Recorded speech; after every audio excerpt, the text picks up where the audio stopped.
Welcome to Paranormal Palace Radio, where truth equals reality, and truth is often stranger than fiction. Hello, everyone. Welcome to Paranormal Palace Radio. Pardon the frog in my throat. Christmas time, you understand. This is your host, Royce the Redneck Radio Man, and joining me today is Stan Gordan, who is a UFO investigator and researcher in Pennsylvania, and he's been doing this for about 52 years, and we're going to talk about some of his findings in the Pennsylvania area. We're going to talk a little bit about Bigfoot, if there's a connection between the Bigfoot and UFO phenomena. And he's been on many lectures before, and he's recently got a couple of books out, one of them called Silent Invasion, and the other one, Really Mysterious Pennsylvania, that I've got links to on my front page. If y'all are interested in them during the show, just, give them a click, or after the show, give them a click. It'll take you right to the Amazon page, which we're going to discuss his website, which, in fact, before I get carried away, I'll put that out here right now. It's www.stangordan.info, which you can learn more about him and his books there as well. And I believe he's also got some information on there, UFO articles and stuff of that nature. So, Stan, how are you doing today? We're doing pretty good here. Royce, how are you doing? Oh, I'm doing fine over here. I had a wonderful Christmas, filled up my little gillet and gained a few pounds, the usual. Oh, yeah, well, I had fun doing that as well. Well, listen, I'm really just now starting to, learn a little bit about you. I've heard your name from time to time. I've seen you on UFO shows on the History Channel, I think, and a few other things, but I think this is my first time to actually, speak to you and get to know you a little better. So I'm hoping to learn a little bit, talking to you tonight. I know you were telling me that you still handle investigations up there in Pennsylvania, right? Oh, yeah. Well, I started a long time ago, back in 1959 when I was 10 years old. And coincidentally, how I started this was my birthday's during the Halloween season. And on my 10th birthday, my parents gave me a new AM radio. And I was tuning around the AM radio band, and because of the Halloween season, they were talking about flying saucers, ghosts, haunted houses, strange creatures, and I was quite curious when I was a youngster, and after hearing that radio information, I decided to go to the local library and to read all the books they had on the subjects. And I got more interested. I began to watch the newspapers, and I cut articles out and made scrapbooks. And if I heard of any strange events happening locally, I called the people on the telephone and talked to them, and I would keep records of those events. And I was 16 years old when the incident happened near Kecksburg, PA, which you may have heard about. Some people out there call it the Eastern Roswell, or Roswell the East, or there's different names people have given it. But that was the case that started me on my probably, lifetime pursuit of the UFO phenomenon, other mysteries. And even today, after 46 years, we just had the 46th anniversary of the case, December 9th of 65 is when it happened, that I still on occasion get some input on that case. And after that, I began to go out into the field and to investigate cases firsthand. In the late 1960s, I got involved with a group of research people. It's called UFO Research Institute of Pittsburgh. It was a small group of research people. There were some scientists and engineers from Westinghouse Research and other professionals, and they set up a UFO hotline for people to report information, and I became their telephone sighting coordinator, report coordinator. So if a call would come in, it'd come to me, and I would make a determination if the case warranted a further investigation. And in 1969, I set up my own hotline for the public to report UFO sightings, and I began to make contact with the local news media and the police departments and talk them about what I was doing. And, of course, back in those days, there was a lot of ridicule on these subjects, and try to get the point across I was taking this very seriously and be very objective to this information, and ask them if they got any calls, so they at least let people know that I was out there and have them give me a ring. And it wasn't long after my phone was ringing day and night. There were calls coming in about not just UFOs, but all kind of phenomena, ghosts and hauntings and strange footprints and strange creatures, and it became much more than I could handle on my own. And it was my determination to set up a quick response type of team of research people to evaluate these reports. I knew to properly analyze the data coming in that I needed scientists and technicians, engineers, people with the backgrounds to evaluate what was going on, and that's what I did. So in 1970, I founded the first of 3 volunteer research groups, and that first group was called the Westmoreland County UFO Study Group. And we set up, training programs and how to interview people, how to go out in the field and gather physical evidence. With my electronics background, we set up quite an elaborate communications center in my home, and I set up a 2-way radio dispatch system so we could radio dispatch some of the investigators out to the scene of the events. And over the years, we investigated hundreds of cases. Wow. And the reason I'm giving you some background is because this is leading up to this massive wave of events that began to unfold in 1973. Okay. So our first group, again, started in 1970. So by 1973, while we first started out more locally and in the greater Pittsburgh area for reports, by the time 1973 rolled around, the group became very well known across the state of Pennsylvania. And we were getting calls from throughout the state. And we had quite a lot of people involved in the investigation. And we would look into these cases the best we could out of our own time and pocket. We had no funding, of course. I was pretty much funding it out of my pocket. And but we were getting calls at that point even from some of the police departments and news media. And so a lot of people out there knew if there was something to report, it found our way to us that somebody could look into these reports. So 1973, and your listeners who may be interested in UFOs or have been for a while, they'll recall that in the fall of 1973, we had that major wave of UFO activity that went on throughout the United States. That went on for weeks and months. It was the front page of newspapers, on radio and TV for many, many days back in those times. But here in Pennsylvania, it started the first day of January, and it continued all year long up to the last day of the year. There were hundreds and hundreds of cases, many of the better cases, which I discussed in the book Solid Invasion, the Pennsylvania UFO Bigfoot Case book that you had mentioned. And a lot of these were not just lights in the sky, but they were very detailed, very close range of large structured craft, objects pursuing cars, hovering low off the ground, reported landings, just some amazing stories and cases we investigated during that time. And in lots of these reports, we were able to get an investigator or team investigators out to the scene sometimes within minutes to hours after it occurred, which is what we tried to do. So we could be there when the information was fresh in the mind of the observers. We could observe their reactions and their emotions. We could check for physical evidence. And that's what it was all about. So we had all these UFO sightings going on. But that year became much more interesting as we got into the summer.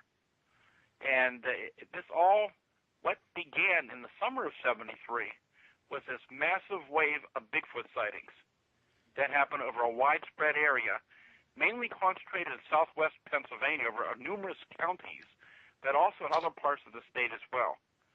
And it was an amazing time to live through. And how it all began, I got a phone call on August the 7th from a relative of a person who had an experience, lived out in a rural area outside of Greensburg, and it was a relatively warm time of the year, as I recall. And the man was shaving that night, getting ready to go to work, which he did early in the morning, so he shaved the night before, and everything was normal. But all of a sudden, he began to smell this funny odor. He said it was like rotten cucumber. And he turned around, for whatever reason, to look at the bathroom window. And here in the window are these 2 large glowing red eyes staring at him. But the window is 8 feet off the ground. Wow. And that sounds scary. There's dogs out there. I'm sorry? That sounds scary. But there's dogs out in the back, and the dogs aren't barking at all, which is unusual because anybody comes in the area not familiar with it, they bark and carry on quite a bit. So he ran out into the other room, and a couple of the other people in the home, they came in the room, they could smell the odor, but whatever was in the window was gone. Well, he had a medical condition. He was taken to the hospital the next day, and when he got back, I got a call on August 7th, he had returned home. So that actually occurred on July 31st, the event. So I went out that day to interview him and the family, and I talked to him quite a while, seemed very, very sincere, still very disturbed over what had occurred. And I learned out there at that time that a number of the local boys had been taking a shortcut over to the local mall. And there was a lot of brush and woods around there at the time, and they heard some commotion, and they thought it was a deer. So they began to throw some stones into the brush, and instead of a deer coming out, here comes this very large, hair-covered, tall creature with long arms swinging, crossing the road, going up the hill behind the house. So I got to talk to some of the boys that day, and I asked the people on the property if they mind if I went up and looked around up the hill behind the house. And they said, sure. And some of the young boys asked if they could follow me up the hill, and I said, sure, you can, if it's okay with them. And we went up, we looked over the area, and was out for quite a while, nothing odd. Ground conditions weren't real good up there. And I'm just about to leave when I happen to look down, and here on the ground is a very strange footprint. The ground wasn't very good except for really one complete track where it happened, luckily. But here's this footprint, which is 13 inches long and 8 inches long, 13 inches long, 8 inches wide, but it's three-toed. In a very distinct footprint. I got on the radio, called one of my associates. He came out. We took photographs and measurements and made a plaster of Paris casting of the footprint. And the kids were all amazed, like, what could make something like that? And they were, a little shook up. And while we're out there in the field, we get a radio call that one of our investigators up north of Pittsburgh, now that's almost towards the Ohio line, not far from there, that same morning was investigating a case where a tall, hairy creature with glowing eyes was looking in the window 9 feet off the ground. The police had some strange footprints up there they were investigating. So this started out this massive wave of events and went on for weeks and months over a widespread area. And it was an amazing, amazing time to live through. I was out there in many cases within minutes after some of the events happened, some of the UFO or Bigfoot encounters occurred. And in some cases, he had more than one creature. In many cases, he had multiple eyewitnesses. In lots of cases, he had various types of physical evidence at the scene, such as trails of footprints or other types of physical evidence. That was very interesting. What was probably the most convincing evidence that I saw, other investigators saw, and even some of the police officers who investigated some of the cases back at that time, was something that could not be fabricated. And that was how the animals in the area reacted to when these creatures were nearby. Now, and it was most common in the dogs, but cattle, horses, cats, they would react very odd also when these things were close by. But with the dogs, when these creatures were in the distance, they would bark and carry on tremendously. But in most cases, when they got very close, even the most ferocious dogs were just like stopped in their tracks. They were like paralyzed in fear. They would shake, they would shiver, they wouldn't bark. Sometimes they wouldn't even act right for a day or two later, wouldn't even eat properly. And it was just an amazing sight when these creatures were close by. And that's something that could not have been fabricated. And so all these reports were going on for many, many weeks. This started again in, like I said, in the summer of that year, but it continued into 1974. It was not as active as it was during, the rest of 1973. And a lot of these sightings were daylight sightings, believe it or not, and many of them at extremely close range. And it was just amazing, the detail of the reports, the widespread area. And as we went into these cases now, of course, historically, there had been some history of Bigfoot encounters in Pennsylvania. I started getting some reports in the late 1960s of people who reportedly had encountered some of these creatures. One of the first cases I looked into happened down in a swampy area near Lover, PA, West Newton, PA, where a group of people claimed they came across a large, white, hairy creature down in that area. And so I always went into these reports very open-mindedly and felt that if these were legitimate creature reports, then it may well be, as others have theorized, that we're dealing with some type of unknown primate, some unknown type of zoological specimen. And makes this sense. Outbreak is going to... I'm sorry? No, I just said it makes sense.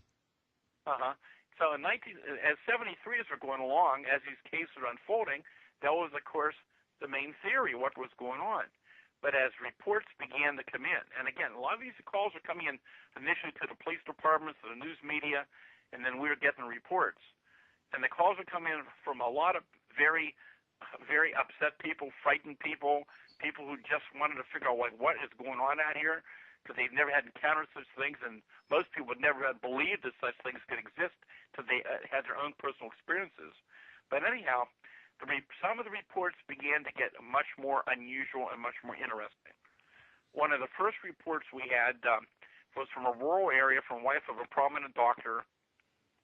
This particular evening, she had seen this large boomerang-shaped object hovering over the area.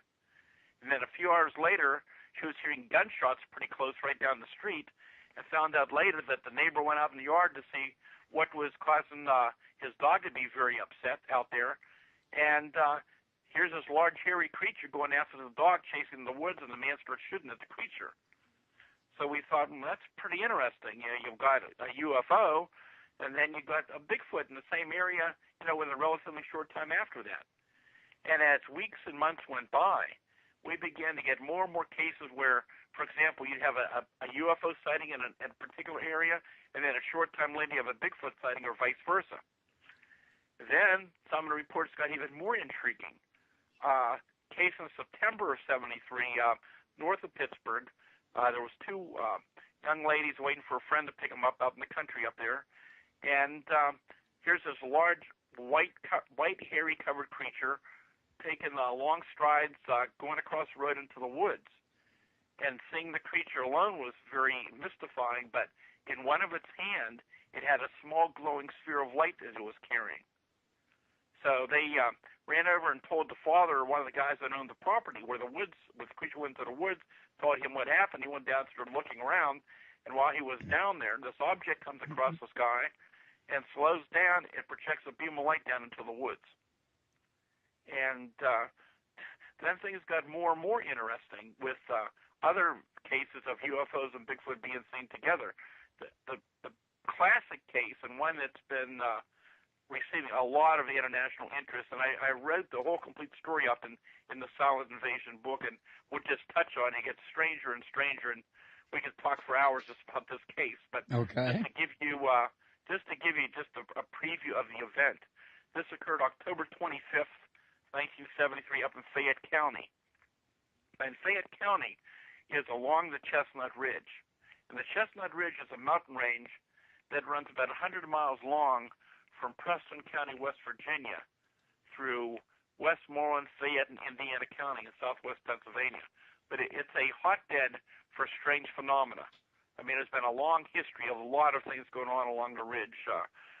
UFO sightings, strange creature reports, underground sounds, just all kind of mysterious events year after year almost that we get strange phenomena along that Chestnut Ridge area. But this happened again outside of Uniontown, and I got a call at 10:30 that night of this event from the state trooper.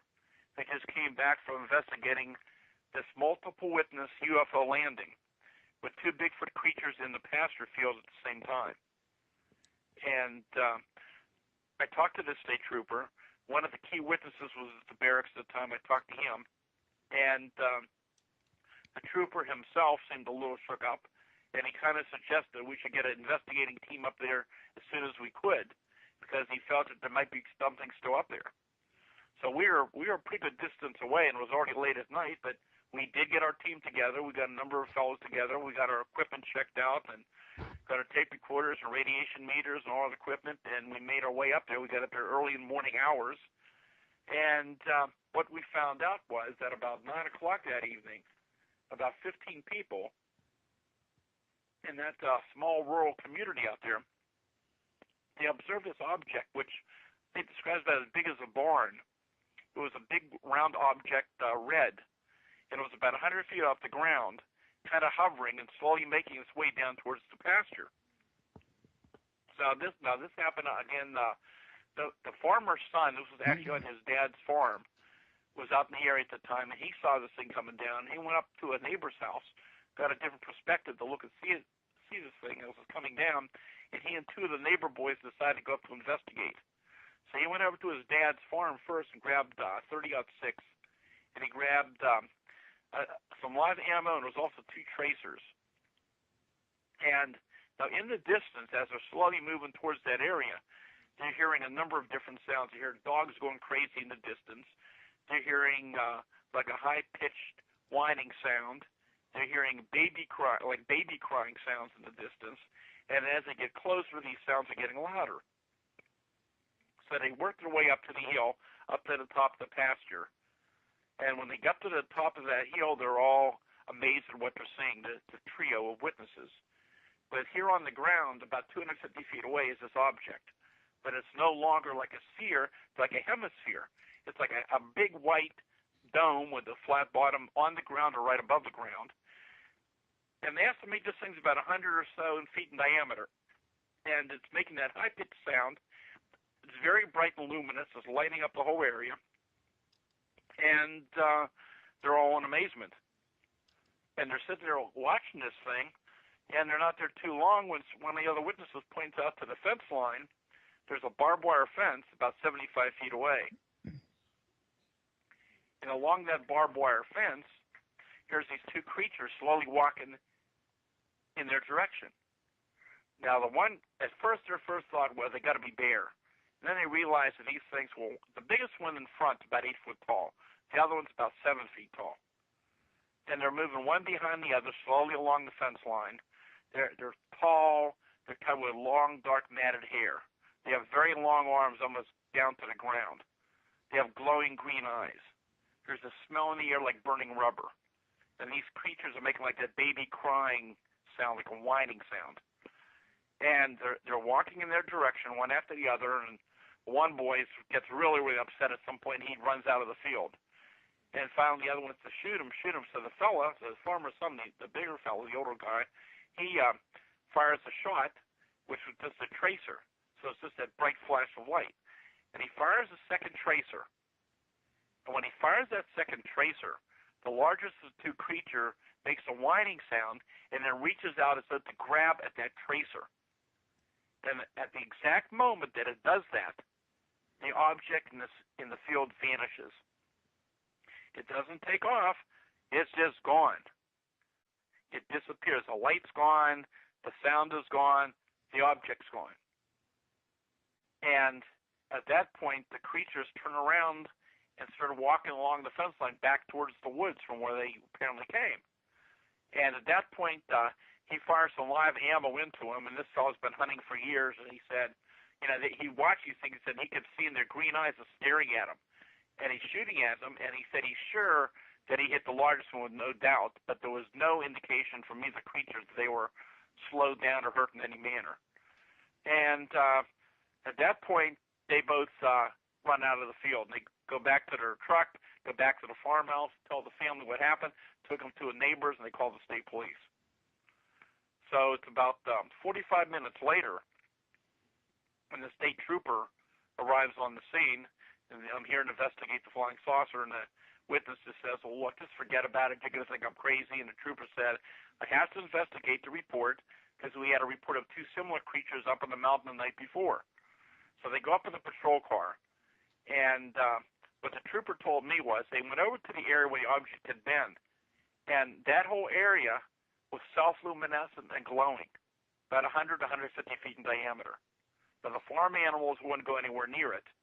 He said if he had a newspaper, he could have sat down within it and read from the light coming off that glowing area, read the newspaper print. And there's a lot more to the story, but it just goes on. And again, it's detailed in the Silent Invasion book. And that was the case that we really did a lot of investigation. And we came to the understanding, or not even the understanding, but we came to the fact that there's a lot more to the UFO and Bigfoot mystery than we had any idea of. Why would there be Bigfoots in the field at the same time with a UFO and vice versa? And other reports began to come to our attention as well. And, as the cases began to unfold, and we had our teams out there, other strange things began to happen. I mean, there was indications of whether it was the government or somebody else having interest in some of these cases.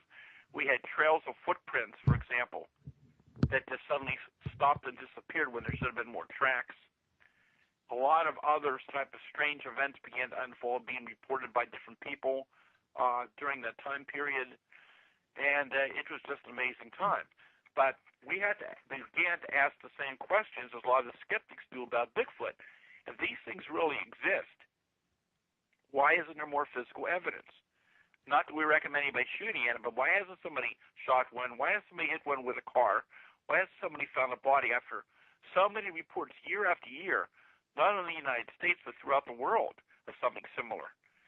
And then we had an instance of a case that happened in February of 1974, which provided maybe a clue as to why we don't have any bodies. And I don't know if you want to go in to discuss that now or not.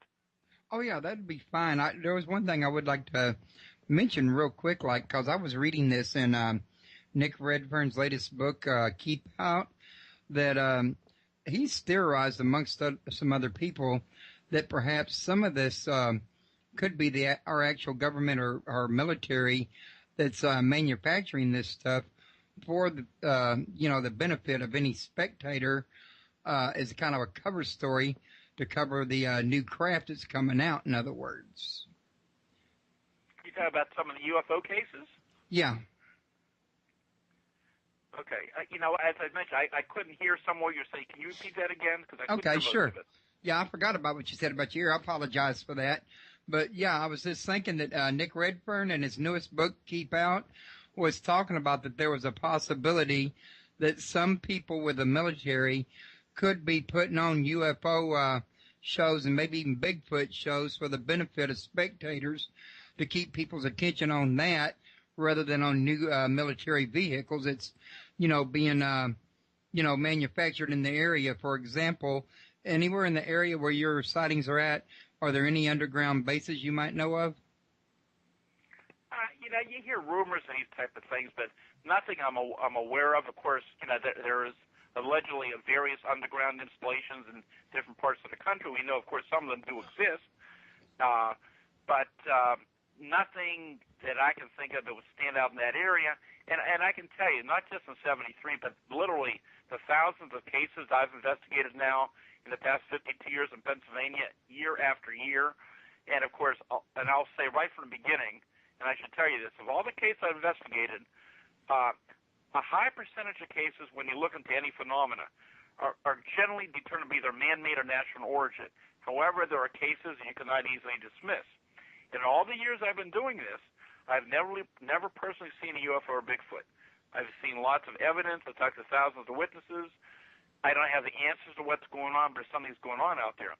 But I also will tell you that many of these really detailed, and there have been hundreds and hundreds of very detailed UFO cases I've investigated, not lights in the sky, but very close-up observations. It's very difficult for me to believe that the government, and we're going back now to the 60s, 70s, 80s, 90s, up to present day, that the government would be testing experimental craft so frequently over highly populated areas year after year. It just doesn't make sense when they have specific areas where you have restricted airspace, of course, like in California and Nevada, for them to do this type of test flying. So I really don't believe that a lot of the things people are seeing in Pennsylvania might be attributed to that. Okay, it was just an idea. I thought I'd investigate the angle to see if there's any possibility or not. I was also thinking about the possibility that perhaps if these were, say, from extraterrestrial origins, perhaps they had some kind of holographic technology that was maintaining their ship where it was at so it could disappear, or at least appear to disappear, suddenly when that one Bigfoot-like creature reached out for that flash, in other words, or that tracer, in other words. Mm-hmm. Well, there's lots of theories. As I said many, many times on many shows and programs, I was out there as an investigator. I was gathering information. I believe a lot of these reports were legitimate cases from that time period, but I don't have the answers as to what was going on. Right. What connection, if any, direct connection exists between UFOs and Bigfoot? I don't have the answers. The point is, cases exist, and not just in Pennsylvania. I can tell you, And this is something that's going on for years and years, especially back in those days. You know, those who investigate Bigfoot cases generally, even though I see the attitude change in more recent years on this, but back in those days particularly, a lot of the Bigfoot people did not want to hear of anything about UFO sightings be associated with a Bigfoot. Yeah. And those in the UFO field didn't want to connect UFOs with Bigfoot. And that wasn't my position to try to figure out what was, I mean, I was out trying to figure out what was going on. I didn't have the answers, but I thought it was too important just to hide it, pretend these cases didn't exist. And I had many investigators from both fields privately contact me and tell me about the fact that they were aware of similar cases in other parts of the country and even out of the country, but many of them were reluctant to publish their cases because they were afraid of being ridiculed from their associates. And, you know, I've tried to get this information out over the years, and I felt that's why I published this book last year, because I felt that there was so much that I never really talked about during that series of events that was so important, so strange and unusual, but it was so important that I couldn't just pretend it didn't occur. And so anyhow, that's one of the reasons why I brought this information out, so people can learn more about it, and hopefully more people who may have similar information may come forward so we can learn more about what we're dealing with.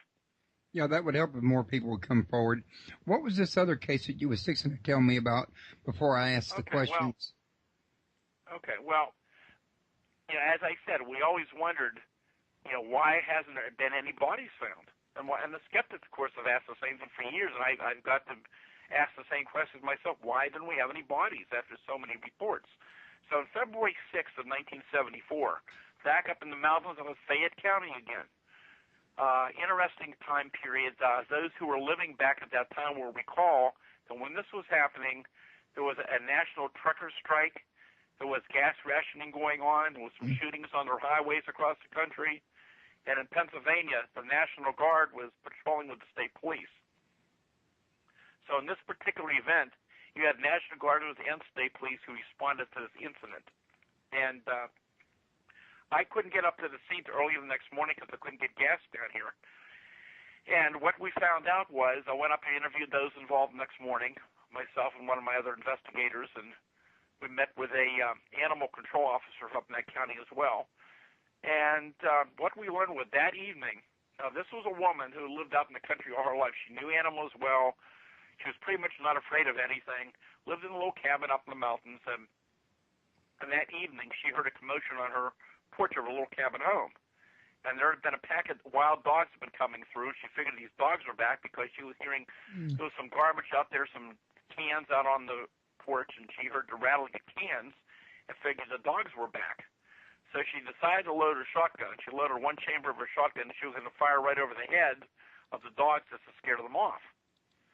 So she loads her shotgun, and then she walks over to the door. She turns on the light switch. She opens up the door. She walks out on the porch, but there's no dogs. But right there in front of her, just a few feet away, and I remember exactly what she said to me. She never said, I saw a Bigfoot. She said it was a great big hairy ape.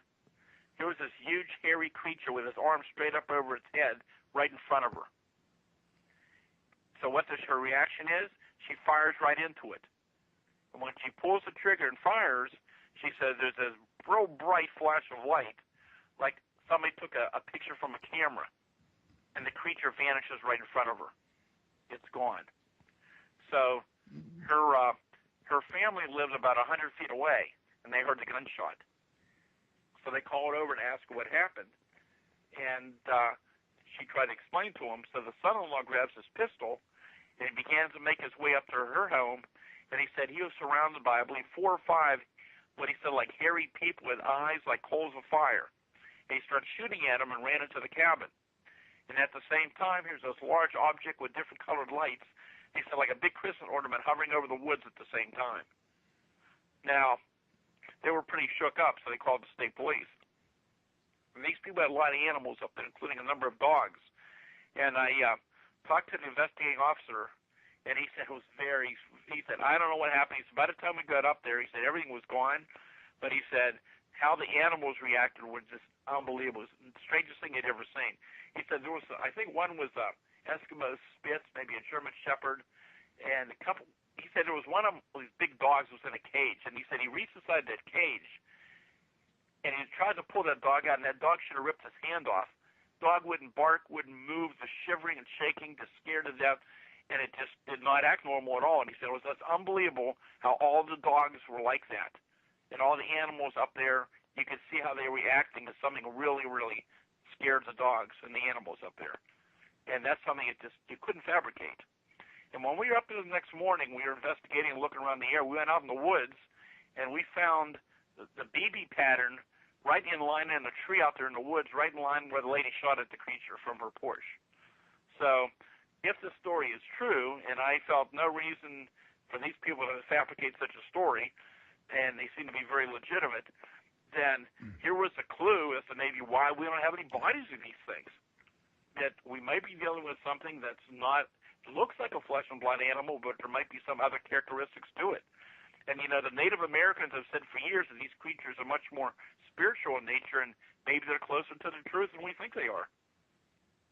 It wouldn't make a lot of sense if that was the case. And I've heard similar from a friend and a fellow radio show host that I know named Thomas Hughes, and from Lapicertus Jack as well, which he's got a new book out on that himself. But, yeah, I've heard people that's connected the UFO and the Bigfoot before, and I know that I've had people on that claim to have channeled material from the Pleads, and they're supposed to be a spiritual group. Is there any way to know or find out whether or not Bigfoot could come from that area? Who knows? Well, we actually don't have that information. I mean, again, you know, we're out there gathering data and trying to find information on what these things might be, and going in looking for all years and years thinking these things are some type of unknown primate.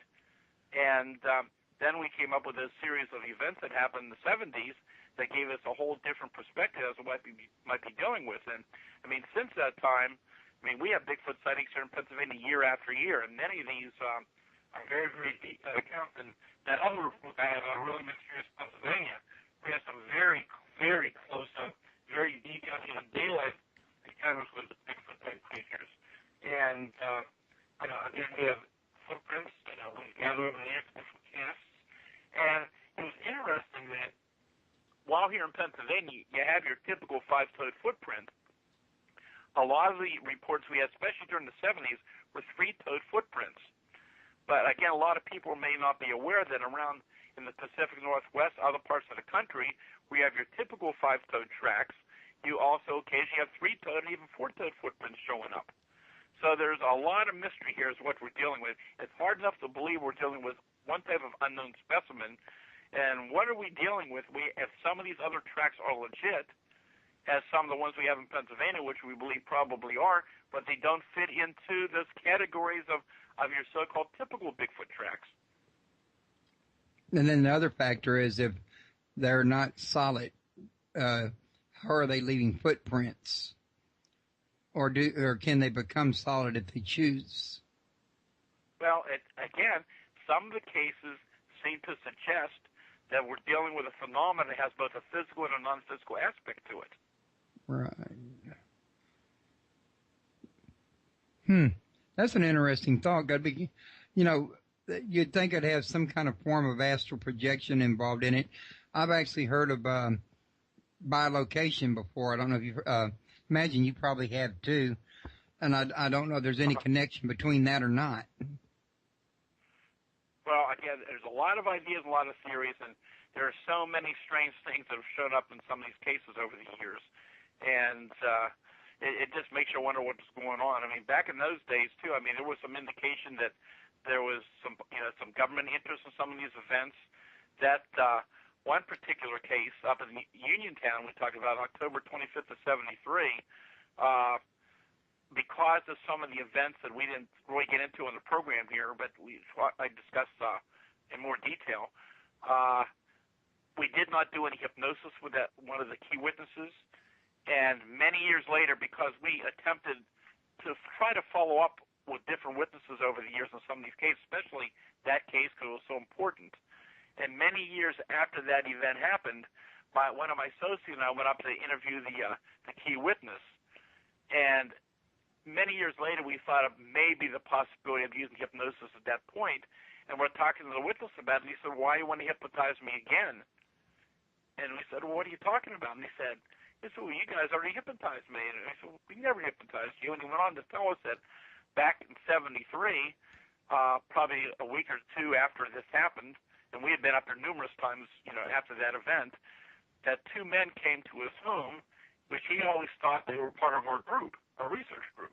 But one was in a suit and one was in an Air Force uniform. And the one fellow had a briefcase with him. And in that briefcase, they took out several photographs for him to look at, both of UFOs and also Bigfoot. And as I recall, the witness told me one of the Bigfoot pictures was Bigfoot climbing over a fence with a pig under his arm, and I believe he said it was taken in Georgia. And they wanted to know if any of these pictures looked similar to what he had seen. And then they asked him permission if they would hypnotize him, which apparently they did. And at that point, they left, and they said they would be in touch, and he never heard from those people again. Now, who they were, of course, we have no idea. Okay. Now, are you by any chance using a cell phone for this show? No, I'm not on a cell phone. Okay, I just wondered because a couple of times now, it was like your voice got way slowed down. I thought maybe you had a weak signal coming across your phone or something, so I thought I'd check. Okay, hold on. See if this is any better. Yeah, that's a lot better. Okay, I'm on a different phone now. Oh, okay. Anyway, I thought I'd mention it because it, like I say, happened twice, and I didn't know if you was aware of it or not. But now another question I have for you is on the Kecksburg UFO, was there any kind of, say, Bigfoot activity associated with it at any point in time? No, it's a case into itself. It's very. I mean, I've interviewed hundreds of people who have direct or indirect knowledge about the case, and for those who aren't familiar with it, that was back December 9th of 1965. And, I mean, we could talk for days about the Kecksburg case. And very interesting report. Multitudes of eyewitnesses reporting seeing this bright, fiery object moving across the sky over a large distance over several states and coming in over the greater Pittsburgh area and then moving out into Westmoreland County, where I'm at. And as this thing came in over the Pittsburgh area late that afternoon, it was just getting dark, and people were calling in because some people thought that what they saw was an airplane on fire. And so the police departments, the radio stations, the news media were being overwhelmed with reports coming in. And that evening, I happened to be tuned into KDK Radio in Pittsburgh because they were going to be talking about strange events and flying saucers, because on this talk show it's called Contact, and Mike Levine was the host, and he had a guest named Frank Edwards, who you may recognize. He had written some books on strange happenings. And I tuned in, of course, to listen to Frank Edwards that evening.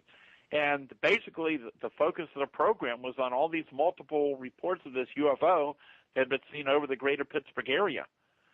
And they were interviewing witnesses. They were reading the newswire stories coming in about it. And as the evening went on, reports came in that whatever that object was, it apparently had fallen into a wooded area out in Westmoreland County, about 40 miles southeast of Pittsburgh or so. And anyhow, the reports got much more intriguing because reports were that the military was now arriving in that farming community to search for the object. And it was an interesting evening. I was running back and forth between TV and radio trying to get the latest information. I wasn't driving yet and had no way to get out there. And the next day, it was the major headline story in most all the local papers and making national news. And there were a number of very interesting stories. But the second edition of the Greensburg Tribune Review had one of the stories basically indicated there was a search, but nothing had been found.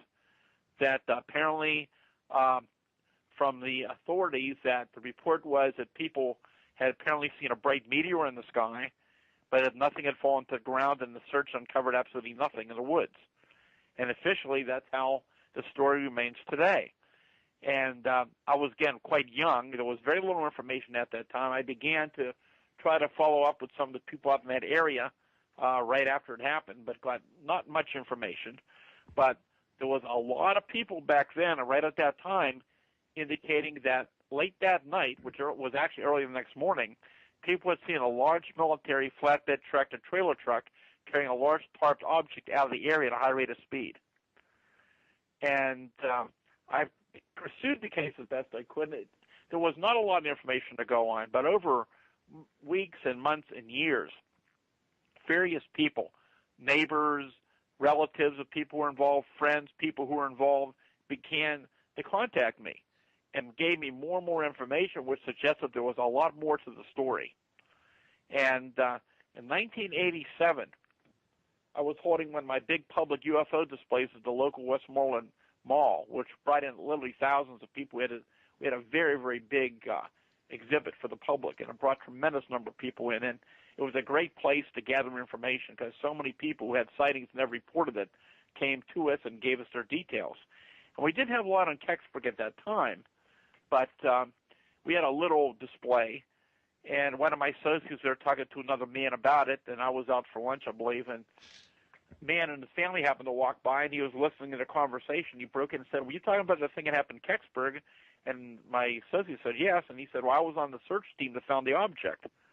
And, of course, his eyes and ears perked up, and they got a hold of me. And the guy said, "Look, I'll tell you about it, but I don't want involved. I don't want my family involved." And he agreed to meet with us at another time and gave us a detailed account of what happened that night and how he got involved.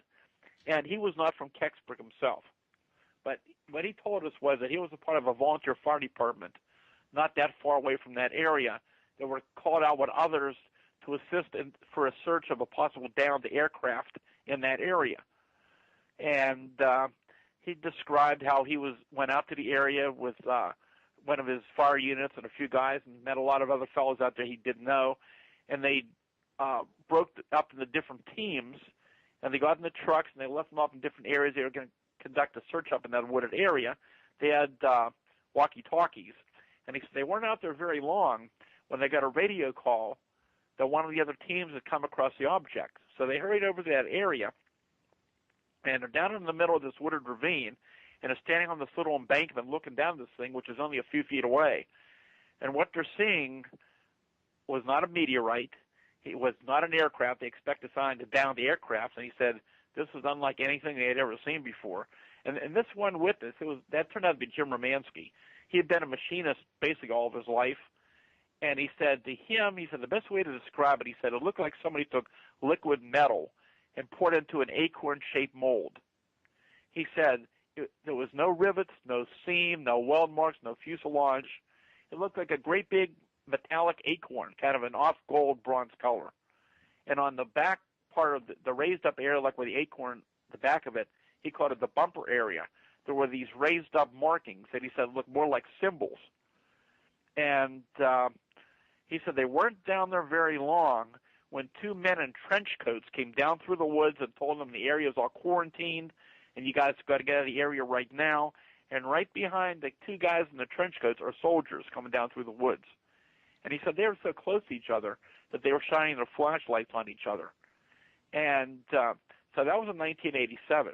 Now, what was interesting, Jim was not from Kecksburg again. He hadn't been out in that area since 1965. But he agreed to go out to the area. Well, we did a lot of things we knew that we did not tell him. You know, there was this large wooded area, and up to that point, we never had any eyewitnesses that actually saw the object. It's just indication something was down and was taken out, but nobody knew. But during the 80s, we began to get a lot more information on the case. We began to intensify our investigation. And while we were out there searching in the 80s, we found what appeared to be a pattern of tree damage, where trees were knocked down in the same direction, top of trees were broken out. And we got a pretty good idea where something probably had fallen along that trajectory path. But we didn't tell him. So we met him out in that area. It's a very, very large wooded area. There were certain landmarks and details that he kind of recalled from that night. So he walked around it for quite a while. We mentioned nothing to him. And after quite a while, he said, "You know what, guys? I think we're right on the spot." And my associate and I looked at each other because that was right in the immediate vicinity where we thought the thing had probably come down. And the next year, we got a tip that a local man, that turned out to be Bill Bullybush, had been one of the first down at the scene right after it had fallen. And he never came forward, as so many witnesses didn't. We had to track them down because they weren't willing to come forward for various reasons. And he verified that, he had been down there and seen the object. So we got a hold of him, and he confirmed it. So he took us down from a completely different vantage point than what Jim did. And we walked down this high hill, way down through the woods, across the fields, on the other side of the woods. And he said that what his story was, he was over in Mammoth, which is right over the hill from Kecksburg that afternoon. He was under the dash, tuning up a CB radio, when he saw the object coming across the sky from the village of Norvell, moving out towards the mountains out towards Laurelville. And he said he ran out on the road and watched this thing as it moved out towards the mountains, and it kind of hesitated, made a turn, and began to track back towards Kecksburg. So he jumped into his car. It went on top of the highest point, which they now have changed the name of the road to Media Road. And he could see down in those woods, he said it looked like blue sparklers, like kids playing with sparklers. And he knew that shouldn't have been down there because he hunted down in those woods. So it was getting dark. He had a flashlight. He began to make his way down to the bottom of the wooded area. And so he took us down. He told us how we went over. And as he got over, he stood behind a particular tree and saw the object which had impacted into the ground. And he pointed to us, and it was the exact same place that Jim took us to a year before, but from a different vantage point. And since that time, we've talked to other witnesses who apparently saw the object. What we now know that after that object fell, apparently a number of independent people went down into the woods, including children, to see what had fallen. And some apparently got very close to whatever this thing was. And a lot of these people, unfortunately, are no longer with us. We got details of some family members. We've talked to other witnesses who apparently were down in the woods and did see the object. And there are so many different amazing stories from that night, because after this event began to unfold, this was being broadcast on radio stations all around Pittsburgh. It was a big news story, and hundreds of people descended on the small farming community that night to try to see what this thing was. Not only the public, but you had reporters from all the major Pittsburgh radio, newspapers, TV stations there. And many of those reporters verified that there was a military presence at the scene. And again, nobody was allowed down into the woods to get anywhere near what the object was. Well, a lot of these people were on a winding, narrow farm road that paralleled along the one edge of this large wooded area.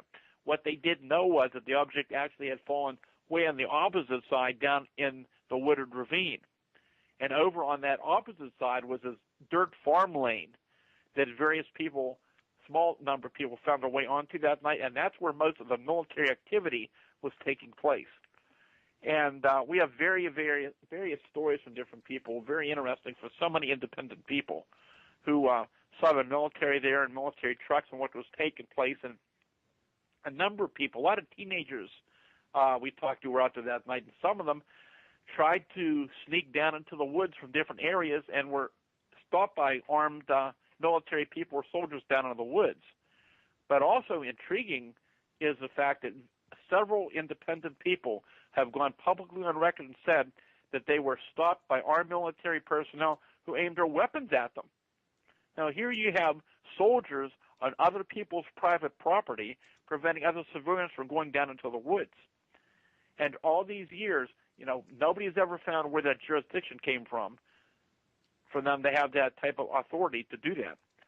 And in the summer of 1990, before Unsolved Mysteries did a season premiere on the case, I was contacted by a gentleman whose background I could check out, and he told me that he was a part of the Air Force security team that guarded the object from Pennsylvania that came into Lockbourne Air Force Base near Columbus, Ohio, during the early morning hours of December 10th.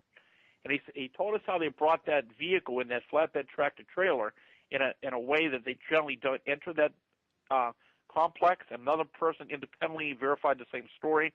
They backed it into a hangar, and he said the security on the base was even higher than when President Kennedy had visited her before.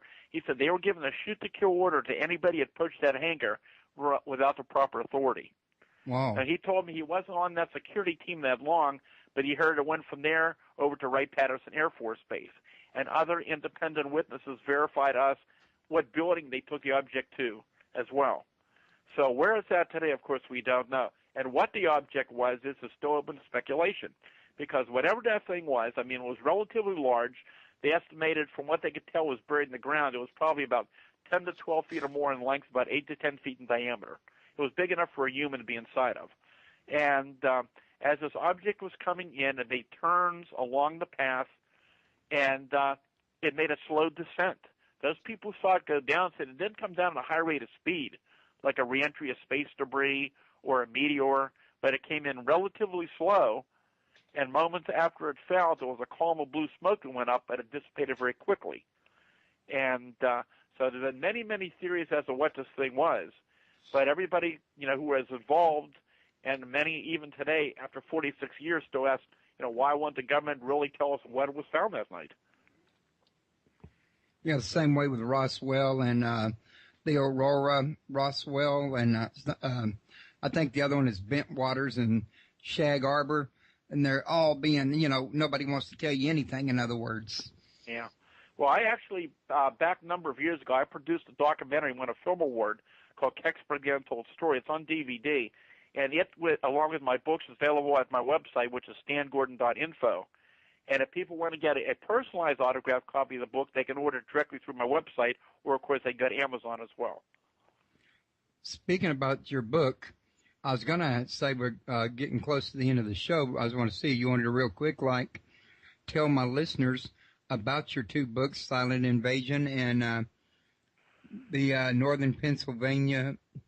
Well, I'm having trouble reading that other title. It's the other book. It's Silent Invasion, the Pennsylvania UFO Bigfoot Case Book. And that's the big book that focuses on that massive wave of strange events of 1973 and 74, which I can tell you some of the strangest cases on record you'll read in that book. And then Really Mysterious Pennsylvania has a lot of very close-up, detailed encounters with UFOs, Bigfoot, other strange creatures like giant birds they call thunderbirds, black panthers, other mysterious creatures. And so it's got a lot of fascinating cases, which I investigated here in Pennsylvania as well. And you can get personalized autographed copies through my website, or you can order through Amazon as well. Okay. And the website is www.stangordan.info. And also for you people that's listening at Shoutcast or YouTube or one of the other locations of my show, the address for my site is www.paranormalpalace.com. And you can come here and catch all my future shows live, and you can join in the chat room. And I didn't mention it during the show. I usually do that. My call-in number's 832-632-7904. I kind of got carried away there, and I forgot to mention it, folks, and now we're at the end, and I apologize for that. Also, I want to invite everybody to stop by United Paranormal International. It's got a bunch of researchers from around the world into all kinds of different paranormal phenomena. It's a social network and a great place to meet people of a like mind and to learn. So, Stan, have you got any, upcoming events that you can tell us about that we may not know about? Well, of course, the end of the year now we're here, so there's not much going on right now. But next year, there's a lot of events that are being discussed, and I'll be at quite a number of different conferences next year. So I'd recommend just go to my website, stangordan.info, and over next weeks or months, we'll begin to post some of the events for 2012 coming up. Well, that sounds like a winner. Folks, I want to thank you for coming and listening. Couldn't have a show without you any more than I could without my guests. And I'm going to go ahead and call this in here a wrap and go spend some time with my wife. Stan, it's been a pleasure having you, and I'd love to have you back on the show in the future. We appreciate it. Thank you very much. Okay, thank you. You have a good day. You too. Good night.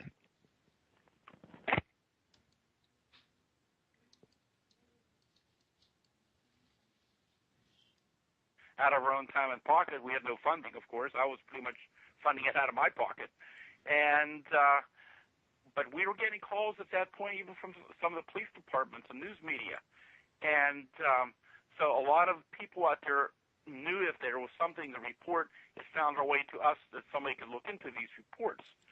So 1973, and your listeners who may be interested in UFOs and have been for a while, they'll recall that in the fall of 1973, we had that major wave of UFO activity that went on throughout the United States. That went on for weeks and months. It was front page of newspapers, on radio and TV for many, many days back in those times. But here in Pennsylvania, it started the first day of January, and it continued all year long up to the last day of the year. There were hundreds and hundreds of cases, many of the better cases, which I discussed in the book Solid Invasion, the Pennsylvania UFO Bigfoot case book that you had mentioned. And a lot of these were not just lights in the sky, but they were very detailed, very close range of large structured craft, objects pursuing cars, hovering low off the ground, reported landings, just some amazing stories and cases we investigated during that time. And lots of these reports, we were able to get an investigator or team of investigators out to the scene sometimes within minutes to hours after it occurred, which is what we tried to do. So we could be there when the information was fresh in the mind of the observers. We could observe their reactions and their emotions. We could check for physical evidence. And that's what it was all about. So we had all these UFO sightings going on. But that year became much more interesting as we got into the summer. And what began in the summer of 73 was this massive wave of Bigfoot sightings that happened over a widespread area, mainly concentrated in southwest Pennsylvania over numerous counties, but also in other parts of the state as well. And it was an amazing time to live through. And how it all began, I got a phone call on August the 7th from a relative of a person who had an experience, lived out in a rural area outside of Greensburg, and it was a relatively warm time of the year, as I recall. And the man was shaving that night, getting ready to go to work, which he did early in the morning, so he shaved the night before, and everything was normal. But all of a sudden, he began to smell this funny odor, he said. It was like rotten cucumber. And he turned around, for whatever reason, to look at the bathroom window, and here in the window are these two large glowing red eyes staring at him. But the window is 8 feet off the ground. Wow. And that sounds scary. There's dogs out there. I'm sorry? That sounds scary. But there's dogs out in the back, and the dogs aren't barking at all, which is unusual because anybody comes in the area they're not familiar with, they bark and carry on quite a bit. So he ran out into the other room, and a couple of the other people in the home, they came in the room, they could smell the odor, but whatever was in the window was gone.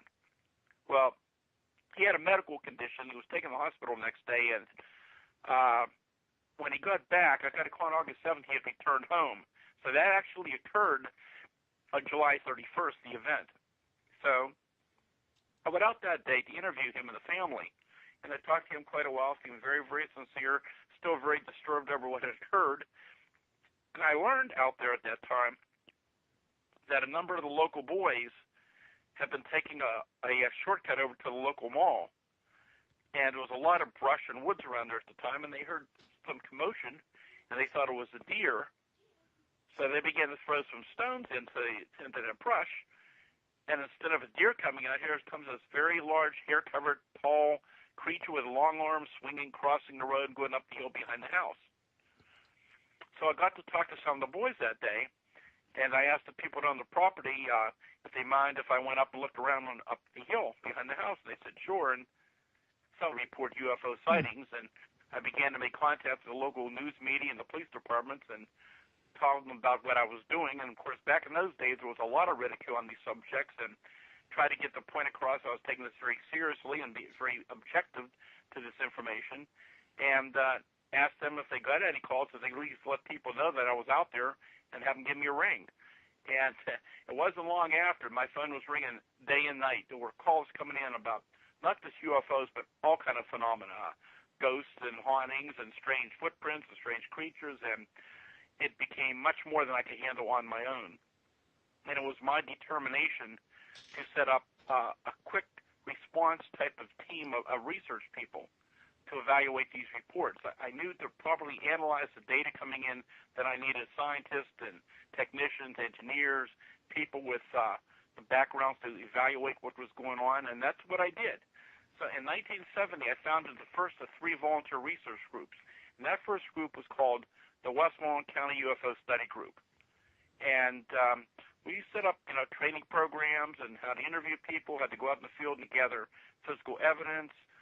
With my electronics background, we set up quite an elaborate communications center in my home, and I set up a 2-way radio dispatch system so we could radio dispatch some of the investigators out to the scene of the events. And over the years, we investigated hundreds of cases. Wow. And the reason I'm giving you some background is because this is leading up to this massive wave of events that began to unfold in 1973.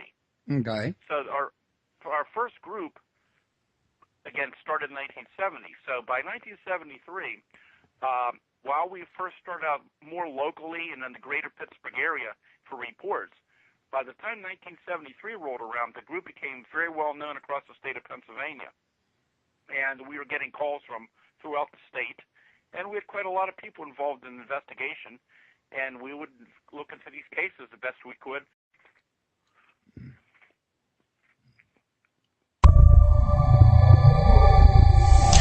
Welcome to Paranormal Palace Radio, where truth equals reality, and truth is often stranger than fiction.